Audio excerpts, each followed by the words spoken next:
महात्मा गांधी कौन थे?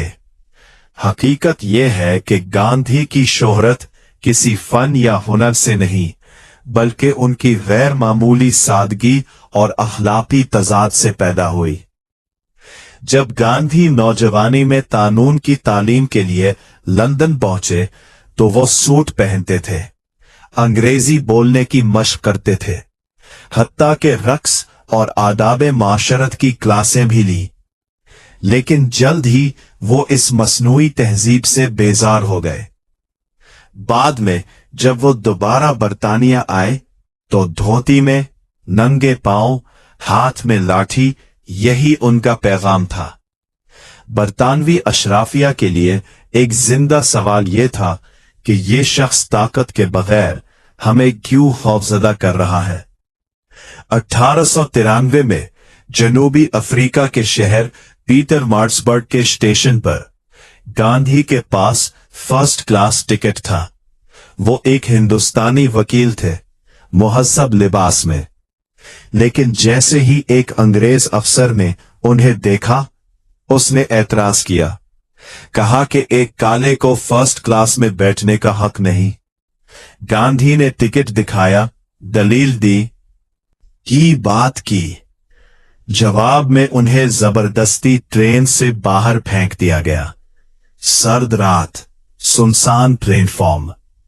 ये लम्हा गांधी की जिंदगी का मोड़ था। वो खुद लिखते हैं, इसी रात मैंने फैसला किया कि मैं नाइंसाफी को कबूल नहीं करूंगा। यही वाकया सत्याग्रह की बुनियाद बना। गांधी और मोहम्मद अली जिन्नाह के दो रास्ते थे, मगर मंजिल एक थी। गांधी और जिन्नाह दोनों हिंदुस्तान की आजादी चाहते थे, लेकिन उनका रास्ता, मिजाज और तसव्वुर बिल्कुल मुख्तलिफ था। जिन्नाह आईनी जदोजहद पर यकीन रखते थे, कानून, दलील और मुज़ाकरात के आदमी थे। मजहब को सियासत से अलग देखना चाहते थे, जबकि गांधी का अवामी जज्बात, फरत, अदम तशद्दुद, मजहबी अलामतों के इस्तेमाल और हिंदू अक्सरियत की इखलाकी ताकत पर यकीन था। जिन्नाह को गांधी का अंदाज गैर संजीदा और खतरनाक लगता था। वो कहते थे, आप सियासत को मजहबी ड्रामा बना रहे हैं। जिन्नाह ने गांधी की क़यादत इसलिए कबूल न की क्योंकि गांधी कांग्रेस को हिंदू रंग दे रहे हैं। चके थे, राम राज जैसे तसव्वुरात मुसलमानों के लिए खौफनाक थे। जिन्नाह समझते थे कि अक्सरियत की अखलाकियात अकलियत के हुकूक की जमानत नहीं। जिन्नाह के नजदीक कानून अखलाकियात से ज्यादा मजबूत होता है। यही वजह थी कि गांधी की तमाम कोशिशों के बावजूद जिन्नाह मुत्तहिदा हिंदुस्तान पर रजामंद न हुए। गांधी ने लॉर्ड माउंटबेटन के साथ ना झुक कर बात की, ना चापलूसी की। वो वायसराय के महल में नंगे पांव जाते, फर्श पर बैठते, सादा गुफ्तगू करते। माउंटबेटन इनसे मुतासिर भी था और परेशान भी। उसे एहसास था कि यह शख्स मेरे अहदे से नहीं, मेरे ज़मीर से बात कर रहा है।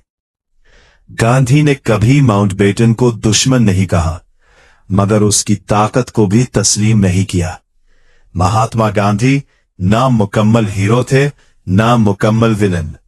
वो एक ऐसे इंसान थे जो सच की तलाश में अक्सर दूसरों को जख्मी कर गए। गांधी के आखिरी बरस बरहमचारिया के तजुर्बात और शदीद तनाज़े का शिकार रहे। महात्मा गांधी की जिंदगी के आखिरी बरसों में, खुसूसन 1944 में उनकी अहलिया कस्तूरबा गांधी की वफात के बाद उनकी जाती जिंदगी का एक ऐसा पहलू सामने आया जिसने शदीद तनाज़ो, दाफनी इख्तिलाफ और अखलाकी सवालात को जन्म दिया।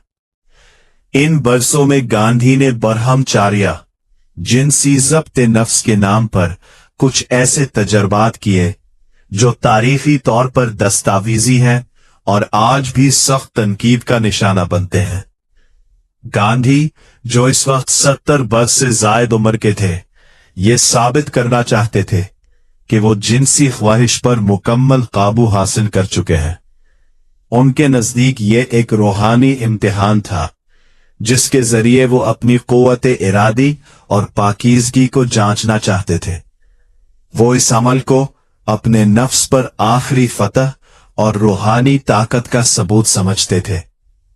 इन तजर्बात में शामिल खवातीन में उनकी भांजी नवासी मानो गांधी, आभा गांधी और उनकी जाती मुआलिज डॉक्टर सुशीला नायर शामिल थी, जो इस वक्त कम उम्र या नौजवान थी। गांधी ने अपने नफ्स पर काबू पाने, ये देखने के लिए कि क्या वो जिनसी शहवत से आजाद रह सकते हैं, नंगी नौजवान औरतों के साथ अपना बिस्तर बांटने की आदत शुरू की। वो अक्सर खवातीन को बरहना हालत में अपने साथ सोने या बरहना होकर नहाने का मुतालबा करते। गांधी ने दावा किया कि ये टेस्ट एक इखलाकी फर्ज है और इनकी रूहानी तरक्की के लिए जरूरी है। यहां तक कि उन्होंने अपने मुमकिना जिनसी जोश को सियासी नाकामियों से जोड़ दिया। मौरखीन और कारकुनान का कहना है कि गांधी एक आलमी शहवत याफ्ता रूहानी रहनुमा थे और उनके और नौउम्र लड़कियों के दरमियान ताकत के अदम तवाज़ुन ने लड़कियों के लिए हकीकी रजामंदी जाहिर करना नामुमकिन बना दिया। ये तमाम अमल उनके करीबी हल्के साथियों और बाज सियासी शख्सियात के इल्म में था। उन आमाल की वजह से गांधी के करीबी साथियों में शदीद इज़्तिराब पैदा हुआ। कई पुराने रुफ़का ने उनका साथ छोड़ दिया। सरदार वल्लभ भाई पटेल जैसे रहनुमाओं ने इसे अधर्म, इखलाकी फरीज़े के खिलाफ करार दिया। ये सिर्फ सियासी नहीं बल्कि अखलाकी बुहरान भी था। मौरखीन, जिनमें कुसुम वुडगामा जैसे नाम शामिल हैं, ने इन आमाल को ताकत के गलत इस्तेमाल और जज्बाती व नफ्सियाती इस्तेहसान से ताबीर किया है। इनका मौक़िफ़ है कि गांधी की रूहानी हैसियत और अथॉरिटी ने नौजवान खवातीन को ऐसी सूरत हाल कबूल करने पर मजबूर किया जिसमें वो खुद को गैर महफूज महसूस करती थीं। इस दौर की डायरियों और तहरीरी शवाहिद से पता चलता है कि बाज खवातीन शदीद ज़हनी दबाव का शिकार थी और उन्हें रोते हुए अफसुर्दा और अलझन में मुब्तला देखा गया। उनकी ज़हनी सेहत पर सवालात उठाए गए। गांधी ने अपने अमल का दिफा करते हुए कहा, ये कोई शहवानी अमल नहीं बल्कि एक इखलाकी फरीज़ा है। उनके मुताबिक इनका लम्स रूहानी बेहतरी के लिए था, ना कि जिनसी तस्कीन के लिए। उन्होंने बार बार इस बात पर जोर दिया कि इसमें कोई जिस्मानी ताल्लुक शामिल नहीं था। ये सच के तजुर्बात गांधी की इस अवामी शबीह से मुतसादिम है, जिसमें वो एक सुन्नत, एक इखलाकी रहनुमा के तौर पर पेश किए जाते हैं। यही वजह है कि जदीद तारीख में गांधी को एक अजीम मगर पेचीदा इंसान के तौर पर देखा जाता है, ना कि एक बेखता मुकद्दस हस्ती के तौर पर। कुछ मौरखीन और नाकदीन इनके ऐमाल को जिनसी इस्तेसाल या हेरा फेरी की एक शक्ल के तौर पर बयान करते हैं।